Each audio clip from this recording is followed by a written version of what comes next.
Okay. మరి ఈరోజు ఏదైతే ఈ సంఘటన గురించి వివరాలన్నీ కూడా కృష్ణమోహన్ మీకు చెప్పడం జరిగింది.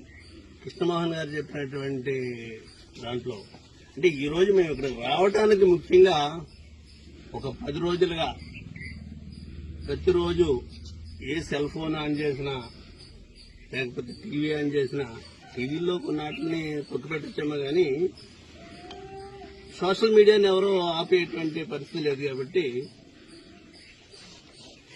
వాళ్ళ యొక్క బాధ ఆ జరిగినటువంటి మర్డర్ జరిగినటువంటి విధానం ఏ విధంగా ఎంత క్రూరంగా ఈ మర్డర్ జరిగిందనేటువంటి వాట్సాప్ లో చూస్తున్నాం.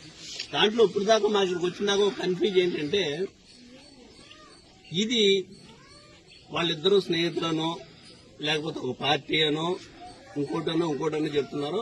కొందరు సోషల్ మీడియాలో మాట్లాడేటప్పుడు 2 వర్గాల మధ్య జరిగినటువంటి గొడవలు చెప్తున్నారు.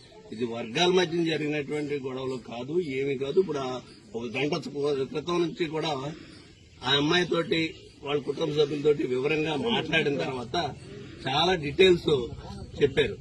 ఆ డీటెయిల్స్ అన్ని ఇప్పుడు మేము అక్కడ చెప్పడం అనేటువంటిది చాలా వరకు దానికి సంబంధించినటువంటి విషయాల్లో కృష్ణమోహన్ గారు మాట్లాడినప్పుడు ఏ సందర్భంగా ఇది జరిగింది అనేటువంటి చెప్పారు. ఇది యాక్సిడెంట్ మాత్రం కాదు, మర్డర్ అనేటువంటిది ఖచ్చితంగా మేము చెప్పగలుగుతున్నాం. దీన్ని మసిపూడి మాయడికాయ చేసేటువంటి విధంగా ఉద్దేశపూర్వకంగా ఒక ప్లాన్ ప్రకారంగా ఈ మర్డర్ చేయడం అనేటువంటిది జరిగింది. అతి క్రూరత్వంగా ఒక కారుతోటి గుద్దేసి ఆ గుద్దేసినటువంటి సత్యం లేదో అని సత్యం దాకా చంపారు దాంట్లో పెట్టి. ఇది చాలా క్రూరం.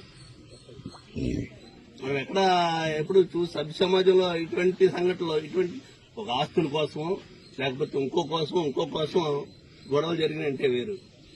ఇప్పుడు దాకా ఈ విషయాన్ని బయటకు తీసుకురావట్లేదు. ఆ అమ్మ